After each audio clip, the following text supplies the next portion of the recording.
विशुद्धं केवलं ज्ञानं प्रत्यक्सम्यगवस्थितं सत्यं पूर्णमनाद्यन्तं निर्गुणं नित्यमद्वयम् ऋतं विन्दन्ति मुनयः प्रशान्तात्मेन्द्रियाशयाः यदा तदैवासತ್ತर्कैः ತಿರೋಧೀಯೇತ ವಿಪ್ಲುತಂ ಅಂತ ಭಾಗವತದ 39ನೆಯ ಮತ್ತು 40ನೇ ಶ್ಲೋಕಗಳು ಎರಡನೇ ಸ್ಕಂದದಲ್ಲಿ 6ನೇ ಅಧ್ಯಾಯ. ಈ ಶ್ಲೋಕಗಳ ವ್ಯಾಖ್ಯಾನವನ್ನು ನಾವಿವತ್ತು ನೋಡಬೇಕಾಗಿದೆ.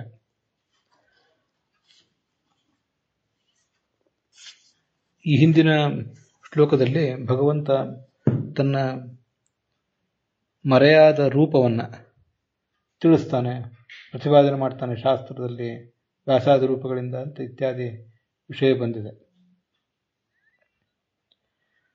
ಅದು ಹೇಗೆ ತಿಳಿಸ್ತಾನೆ ಭಗವಂತ ಅನ್ನೋದನ್ನೆಲ್ಲ ಈ ಶ್ಲೋಕಗಳಲ್ಲಿ ವರ್ಣಿಸ್ತಾ ಇದ್ದಾರೆ. ಪರಮಾತ್ಮನ ಸ್ವರೂಪ ವಿಶುದ್ಧ, ದೋಷರಹಿತ.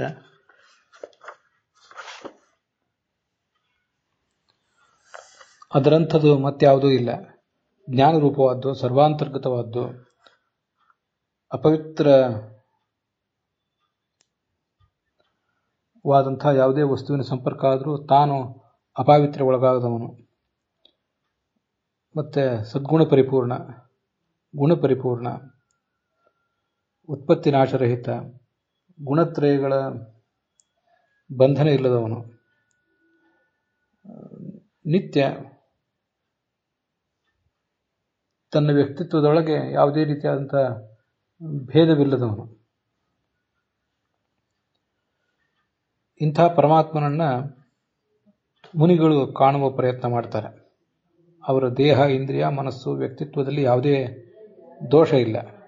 ಹಾಗೆ ಆ ಮುನಿಗಳು ಪ್ರತ್ಯಕ್ಷ ಕಂಡಾಗ ಅವರ ಮನಸ್ಸು ಸ್ವಚ್ಛವಾಗಿ, ಅವರ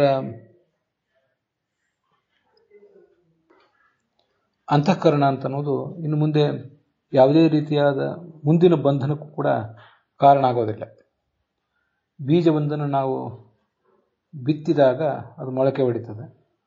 ಆದರೆ ಅದು ಬೆಂದು ಹೋದಂತಹ ಬೀಜ ಆಗಿದ್ದರೆ ಅದನ್ನು ಭೂಮಿ ಮೇಲೆ ಬಿತ್ತಿದ್ರೂ ಕೂಡ ಅದು ಮೊಳಕೆ ಹೊಡೆಯೋದಿಲ್ಲ. ಹಾಗೆ ಅದು ಬೆಂದ ಕಾಳಿನಂತಾಗ್ತದೆ ಅಂತ ಅದರ ತಾತ್ಪರ್ಯ. ಈ ಶ್ಲೋಕಕ್ಕೆ ಭಾಗವತ ತಾತ್ಪರ್ಯವೂ ಕೂಡ ಇದೆ. ಆಚಾರ್ಯರು ಆ ಪ್ರತಿಯೊಂದು ಶಬ್ದಕ್ಕೂ ಕೂಡ ಬ್ರಹ್ಮತರ್ಕದ ಆಧಾರವನ್ನು ಕೊಟ್ಟು ವ್ಯಾಖ್ಯಾನ ಮಾಡಿದ್ದಾರೆ. ಬೇರೆ ಬೇರೆ ವ್ಯಾಖ್ಯಾನಕಾರರು ಜ್ಞಾನದ ಪರವಾಗಿ ಬ್ರಹ್ಮವೆಂಬ ಜ್ಞಾನ, ಬ್ರಹ್ಮನ ಜ್ಞಾನ, ಅದರ ವ್ಯಾಖ್ಯಾನ ಇದು ಅಂತ ಹೀಗೆಲ್ಲ ಏನೇತರು ನಾನಾ ರೀತಿಯಿಂದ ಅದು ವರ್ಣನೆ ಮಾಡಿದ್ದಾರೆ. ನಾವಲ್ಲಿ ಅದನ್ನು ಹೆಚ್ಚು ಹೇಳಬೇಕಾದ ಪ್ರಮೇಯ ಏನೂ ಇಲ್ಲ ಇಲ್ಲಿಗ. ನಾವು ಆಚಾರ್ಯರ ಭಾಗವತ ತಾತ್ಪರ್ಯ ಮತ್ತು ಅದಕ್ಕನುಸಾರವಾಗಿ ವಿಜಯಧ್ವಜರು, ಯಾದವಾರರು ಹೇಳಿದಂಥ ಅರ್ಥಗಳನ್ನು ನೋಡಿದರೆ ಸಾಕು ಈ ಭಾಗಕ್ಕೆ.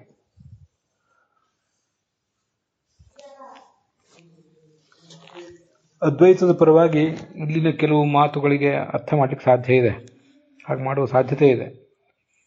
ಸಾಧ್ಯ ಇದೆ ಅನ್ನೋದಕ್ಕಿಂತ ಹಾಗೆ ಸಾಧ್ಯತೆ ಇದೆ. ಅದ್ವಯಂ ಅಂತ ಶಬ್ದ ಇದೆ, ನಿರ್ಗುಣಂ ಅಂತ ಶಬ್ದ ಇದೆ. ಭಗವಂತ ನಿರ್ಗುಣ ಅಂತ ಪ್ರತಿಪಾದನೆ ಮಾಡಿದಂತೆ ಕಾಣಿಸ್ತದೆ. ಅದ್ವಯಂ ಎಂಬ ಮಾತಿನಿಂದ ಈ ಜಗತ್ತಿನಲ್ಲಿ ಮತ್ಯಾವುದೂ ಇಲ್ಲ ಅಂತ ಹೀಗೆ ಅಭಿಪ್ರಾಯಪಟ್ಟಂತೆ ಕಾಣಿಸ್ತದೆ. ಆದರೆ ಭಾಗವತ ತಾತ್ಪರ್ಯಕ್ಕೆ ಅನುಗುಣವಾಗಿ ಅದರ ಅರ್ಥಗಳನ್ನು ಹೀಗೆ ನೋಡಬೇಕು. ಅದಕ್ಕೆ ವಿಜಯಧ್ವಜರ ವ್ಯಾಖ್ಯಾನ ಮತ್ತು ಯಾದವಾರರ ವ್ಯಾಖ್ಯಾನ ಹೆಚ್ಚು ಬೆಳಕು ಚೆಲ್ಲುತ್ತದೆ. ವಿಶುದ್ಧ ಅಂದರೆ ನಿರ್ದೋಷ, ಆದ್ದರಿಂದ ವಿಶುದ್ಧ. ಕೇವಲ ಅಂದರೆ ಅದ್ವಿತೀಯ. ಭಗವಂತನಂಥದ್ದು ಮತ್ತೊಂದು ಜಗತ್ತಿನಲ್ಲಿ ಯಾವುದೂ ಇಲ್ಲ ಅಂತ ಅದರ ಅಭಿಪ್ರಾಯ. ಜ್ಞಾನಂ ಅಂದರೆ ಜ್ಞಾನ ಸ್ವರೂಪ ಅಂತ ಅರ್ಥ.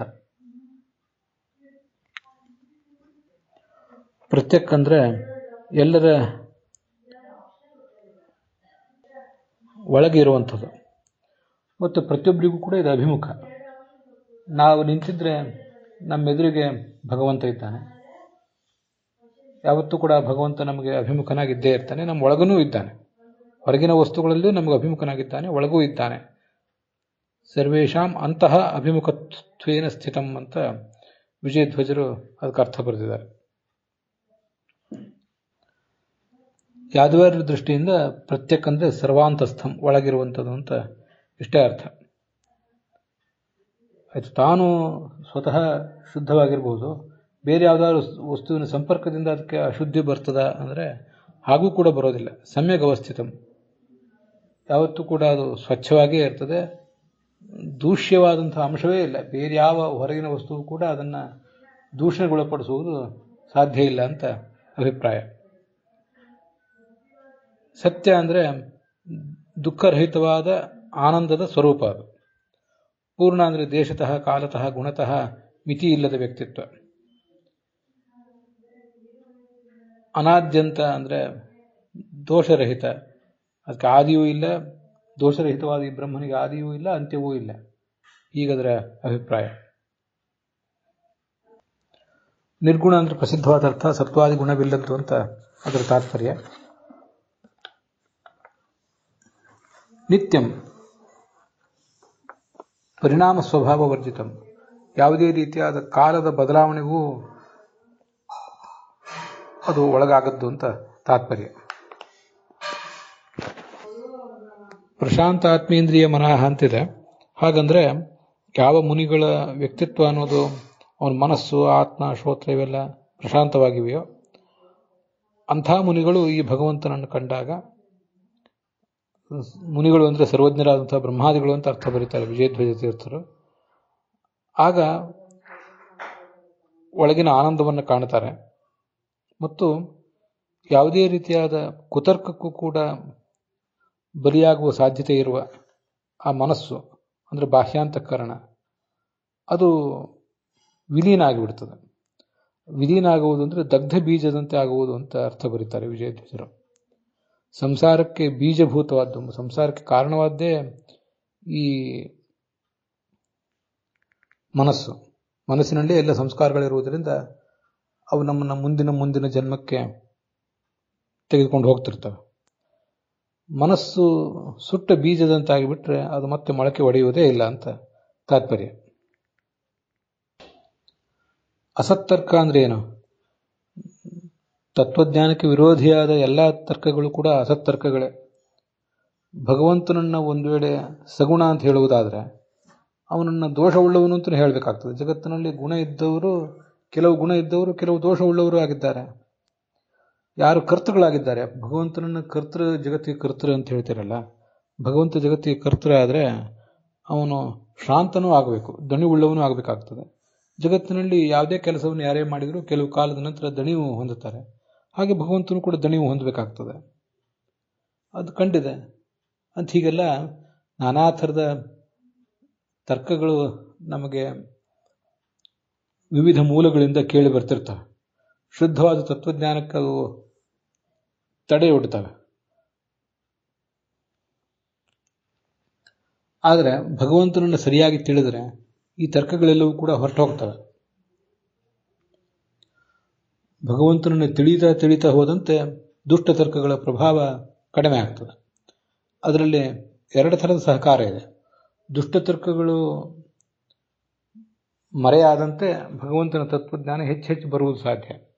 ಆದರೆ ಭಗವಂತನನ್ನು ಕುರಿತು ಹೆಚ್ಚು ಶ್ರವಣ ಮನನ ಧ್ಯಾನ ಮಾಡಿದಾಗಲೇ, ಅದರ ಮೂಲಕ ತತ್ವಜ್ಞಾನ ಪಡೆದಾಗಲೇ ದುಷ್ಟ ತರ್ಕಗಳು ಕೂಡ ಮರೆಯಾಗಲಿಕ್ಕೆ ಸಾಧ್ಯ. ಹೀಗೆ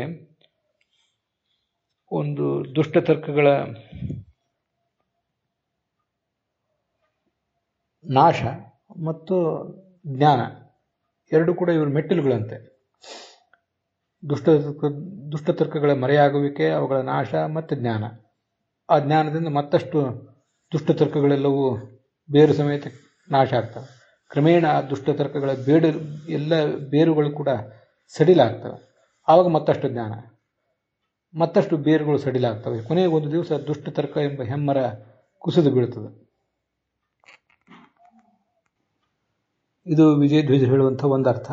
ಇನ್ನೊಂದು, ಅನೇಕ ದುರ್ವಾದಿಗಳು ಅಸತ್ತರ್ಕಗಳಿಂದ ನಮ್ಮ ಈ ತತ್ವಶಾಸ್ತ್ರವನ್ನು ಮರೆಮಾಚಿದಾಗ ಆವಾಗ ಅಧರ್ಮವೇ ಉಜೃಂಭಿಸಿದಾಗ ಭಗವಂತ ತನ್ನನ್ನು ತಾನು ಸೃಷ್ಟಿ ಮಾಡಿ ಈ ಜಗತ್ತನ್ನು ಪಾಲಿಸ್ತಾನೆ ಅಂತ ಕೇಳಿಬರ್ತದೆ. ಇದರ ಶ್ಲೋಕದಲ್ಲಿ ಯದಾ ತದೈವ ಅಸತ್ತರ್ಕೈ ತಿರೋಧೀಯೇತ ವಿಪ್ಲುತಂ ಅಂತ ಬಂದಿದೆಯಲ್ಲ, ಅಸತ್ತರ್ಕಗಳಿಂದ ಕೂಡಿದ ಈ ಒಂದು ಅಂತಃಕರಣ ಅಂತ ಹೇಳಲಿಕ್ಕೆ ಅಲ್ಲೇನು ಶಬ್ದ ಇಲ್ಲ. ಅಸತ್ತರ್ಕದಿಂದ ವಿಪ್ಲುತವಾಗಿದೆ ಅಂತ ಇಷ್ಟಿದೆ. ಅಸತ್ತರ್ಕದಿಂದ ವಿಪ್ಲುತವಾದದ್ದು ಯಾವುದು? ಅಸತ್ತರ್ಕದ ದಾಳಿಗೊಳಗಾದದ್ದು ಅಂತ ಅರ್ಥ ಆಗ್ಬೋದು. ಯಾವುದು ಅಂದ್ರೆ ಮನಸ್ಸು ಅಂತಲೂ ಅರ್ಥ ಮಾಡ್ಕೋಬಹುದು. ಅಥವಾ ಅಸತ್ತರ್ಕಗಳ ದಾಳಿಗೊಳಗಾದದ್ದು, ದುಷ್ಟತರ್ಕಗಳ ದಾಳಿಗೊಳಗಾದದ್ದು ನಮ್ಮ ಈ ಸಚ್ಚಾಸ್ತ್ರ ಅಂತಲೂ ಅರ್ಥ ಮಾಡ್ಬೋದು. ಅದಕ್ಕೆ ತಕ್ಕಂತೆ ವಿಜಯಧ್ವಜರು ಎರಡು ಅರ್ಥವನ್ನು ಕೂಡ ಮಾಡಿಕೊಟ್ಟಿದ್ದಾರೆ. ಯಾದವಾರ್ಯರ ದೃಷ್ಟಿಯಲ್ಲಿ ಅರ್ಥಗಳು ವಿಶುದ್ಧ ಅಂದರೆ ಸ್ವತಃ ನಿರ್ದುಷ್ಟ, ಫಂಡಮೆಂಟಲಿ ನಿರ್ದುಷ್ಟ. ಕೇವಲ ಅಂದರೆ ಅವನಿಗೆ ಸಮಾನವಾದ ಇನ್ನೊಂದಿಲ್ಲ. ಜ್ಞಾನ ಅಂದರೆ ಅಖಿಲ ಜ್ಞಾನ ಸ್ವರೂಪ, ವಿಷಯ ನಿರಪೇಕ್ಷ ಜ್ಞಾನ ಸ್ವರೂಪ ಅಂತ ವಿಜಯಧ್ವಜರು ಅರ್ಥ ಮಾಡಿದ್ದಾರೆ. ವಿಷಯದ ಅಪೇಕ್ಷೆ ಇಲ್ಲದ ಜ್ಞಾನ ಸ್ವರೂಪ ಅಂತ. ಆದರೆ ಯಾದವಾರ್ಯರು ಹಾಗೆ ಮಾಡಿಲ್ಲ. ಜ್ಞಾನ ಸ್ವರೂಪ ಅಂತ ಇಷ್ಟು ಮಾತ್ರ ಮಾಡಿದ್ದಾರೆ. ಅಖಿಲ ಜ್ಞಾನ ಸ್ವರೂಪ, ಸಕಲ ವಿಷಯಕ ಜ್ಞಾನ ಸ್ವರೂಪ. ಜ್ಞಾನ ಅಂದಮೇಲೆ ಅದು ಸವಿಷಯಕವಾಗಿಯೇ ಇರ್ತದೆ. ಆದ್ದರಿಂದ ಅಖಿಲ ವಿಷಯಕ ಜ್ಞಾನ ಸ್ವರೂಪ ಅಂತ ಯಾದವಾರ್ಯರು ಅರ್ಥ ಮಾಡಿದ್ದು ಹೆಚ್ಚು ನಮಗೆ ಮನವರಿಕೆ ಆಗ್ತದೆ. ವಿಷಯದ ಅಪೇಕ್ಷೆ ಇಲ್ಲದ ಜ್ಞಾನ ಸ್ವರೂಪ ಅನ್ನೋದು ಯಾಕೋ ನನ್ನ ಮನಸ್ಸಿಗೆ ಅಷ್ಟು ಸಮಾಧಾನ ಕೊಡಲಿಲ್ಲ. ವಿಜಯಧ್ವಜರ ವ್ಯಾಖ್ಯಾನ ಪ್ರತ್ಯಕ್ ಅಂದರೆ ಒಳಗಿರುವಂಥದ್ದು ಅಂತ ಅರ್ಥ. ಯಾದವಾರ್ಯರ ವ್ಯಾಖ್ಯಾನದಲ್ಲಿ ಸಮ್ಯಕ್ ಅವಸ್ಥಿತಂ ಅಂದರೆ ಚೆನ್ನಾಗೇ ಇರ್ತದೆ, ಯಾವ ಕಾಲಕ್ಕೂ ಅಪವಿತ್ರ ವಸ್ತುಗಳ ಸಂಪರ್ಕ ಆದರೂ ಕೂಡ ಇದಕ್ಕೆ ಅಪವಿತ್ರ ಬರೋದಿಲ್ಲ ಅಂತ ಅರ್ಥ. ಸ್ವತಃ ಫಂಡಮೆಂಟಲಿ ನಿರ್ದುಷ್ಟ, ಮತ್ತು ಎಕ್ಸ್ಟರ್ನಲಿ ಯಾವುದಾದರೂ ಅಪಾವಿತ್ರ್ಯ ಬರುವುದಾದರೆ ಅದಕ್ಕೂ ಇದು ಬಲಿಯಾಗುವುದಿಲ್ಲ ಅಂತ ಅದರ ತಾತ್ಪರ್ಯ. ಯಾದವಾರ್ಯರ ದೃಷ್ಟಿಯಲ್ಲಿ ದುಷ್ಟತರ್ಕಗಳ ದಾಳಿಗೊಳಗಾದಂತಹ ಈ ಮನಸ್ಸು ಕ್ರಮವಾಗಿ ದಗ್ಧ ಬೀಜದಂತೆ ಆಗ್ತದೆ ಅಂತ ಒಂದೇ ವ್ಯಾಖ್ಯಾನ. ವಿಜಯಧ್ವಜರು ಮಾತ್ರ ಅದಕ್ಕೆ ಎರಡು ವ್ಯಾಖ್ಯಾನ ಮಾಡಿದ್ದಾರೆ. ಅಸತ್ತರ್ಕೈ ವಿಪ್ಲುತಂ ಕಿಮ್ ಅಂತ ವಿಶೇಷ ಅಲ್ಲಿ ಇಲ್ಲದೆ ಇರುವುದರಿಂದ ಹೇಗೂ ವ್ಯಾಖ್ಯಾನ ಮಾಡಲಿಕ್ಕೆ ಸಾಧ್ಯ ಆಗಿದೆ ಈ ಶ್ಲೋಕಕ್ಕೆ. ಅಸತ್ತರ್ಕಗಳ ದಾಳಿಗೊಳಗಾದದ್ದು ನಮ್ಮ ಮನವೂ ಹೌದು, ಶಾಸ್ತ್ರವೂ ಹೌದು.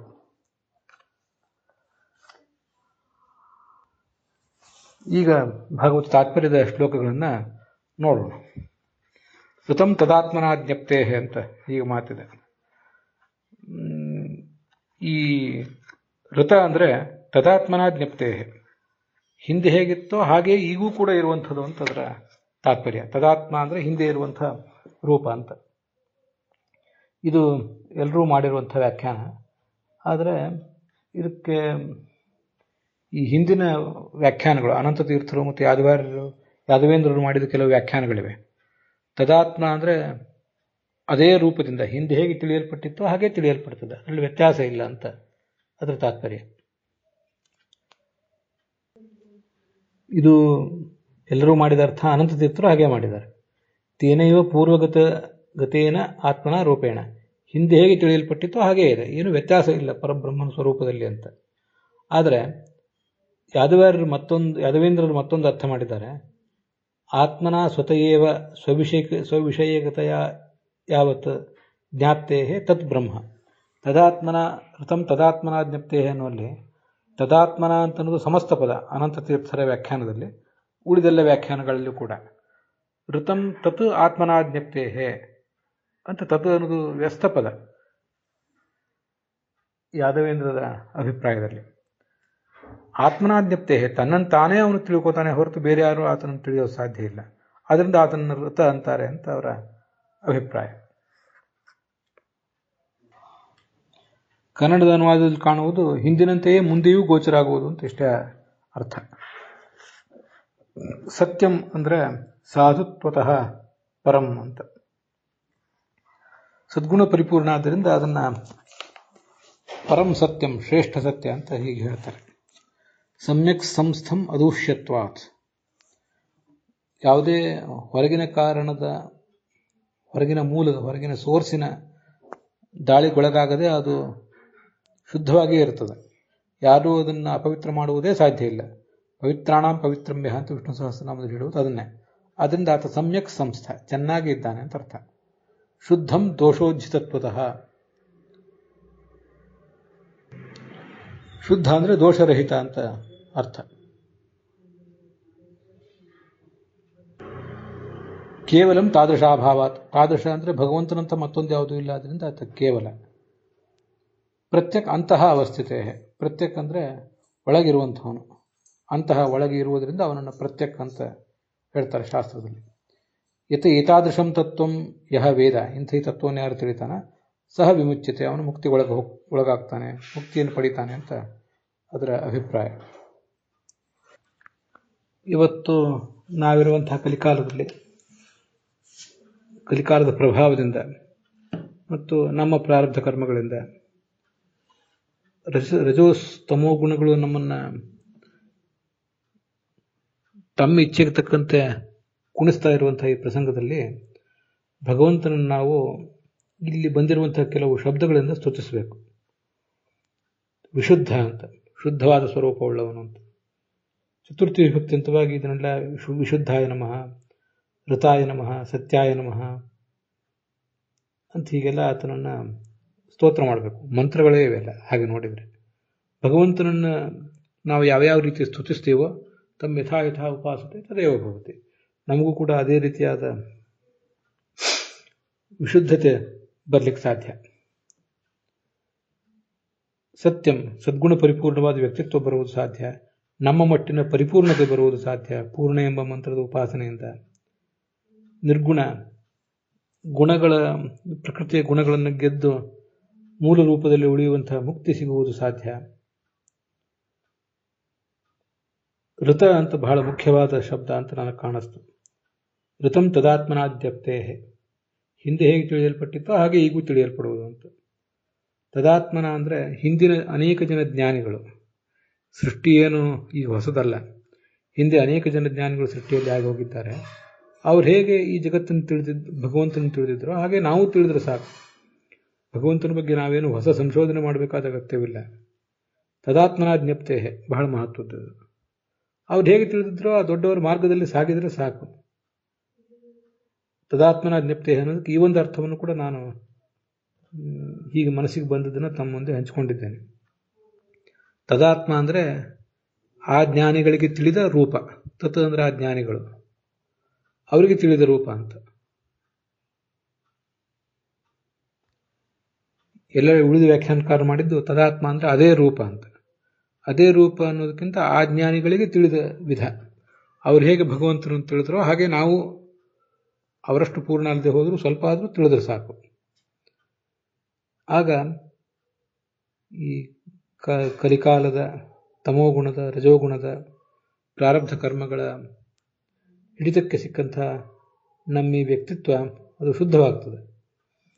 ಮತ್ತು ನಮಗೆ ಶಾಸ್ತ್ರಗಳನ್ನು ಭಗವಂತ ಕೊಟ್ಟಿದ್ದಾನೆ ಭಿನ್ನ ಭಿನ್ನ ಅವತಾರಗಳಲ್ಲಿ.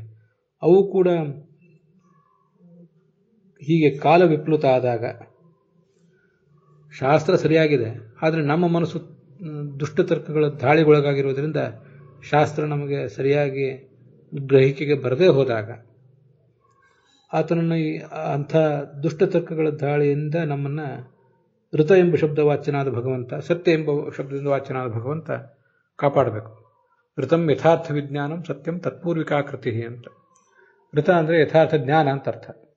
ಸತ್ಯ ಅಂದರೆ ಯಥಾರ್ಥ ಜ್ಞಾನಪೂರ್ವಕವಾದ ಕೃತಿ. ನಮಗೆ ಯಥಾರ್ಥ ಜ್ಞಾನವನ್ನು ಪಡೆದುಕೊಳ್ಳುವಂಥ ಒಂದು ಸುಯೋಗ ಬರಬೇಕು.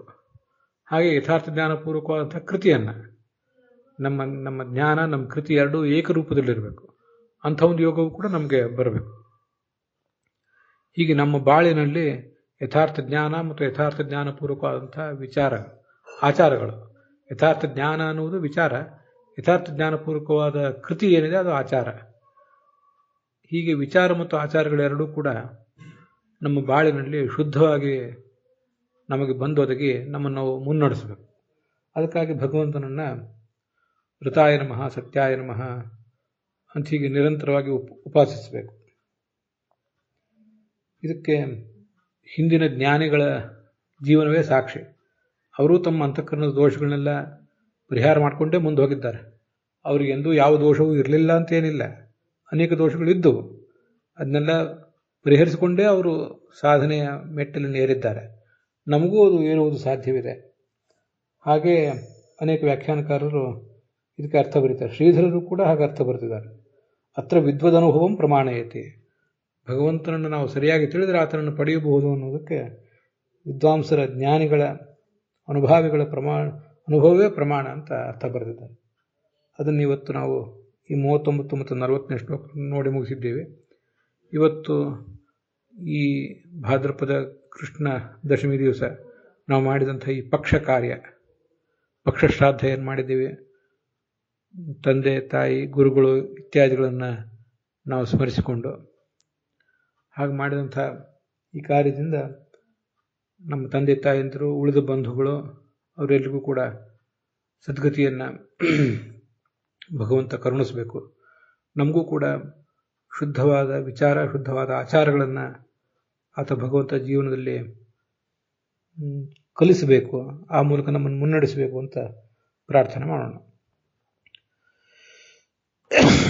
ಹುಸಿಗೆ ನಾಡಿ ಹೊಟ್ಟೆ ಹೊರೆವ ವಿಷಯದಲ್ಲಿ ರಸಿಕನಂದು ಹುಸಿಗೆ ಹಾಕದೆವೋ ಇನ್ನು ಶ್ರೀಕೇಶನೆ ಈಶನಿನ್ನ ಚರಣ ಭಜನೆ ಆಸೆಯಿಂದ ಮಾಡುವೆ ದೋಷ ರಾಶಿ ನಾಶ ಮಾಡು ಶ್ರೀಶಕೇಶವ. ಶ್ರೀಕೃಷ್ಣಾರ್ಪಣಮಸ್ತು.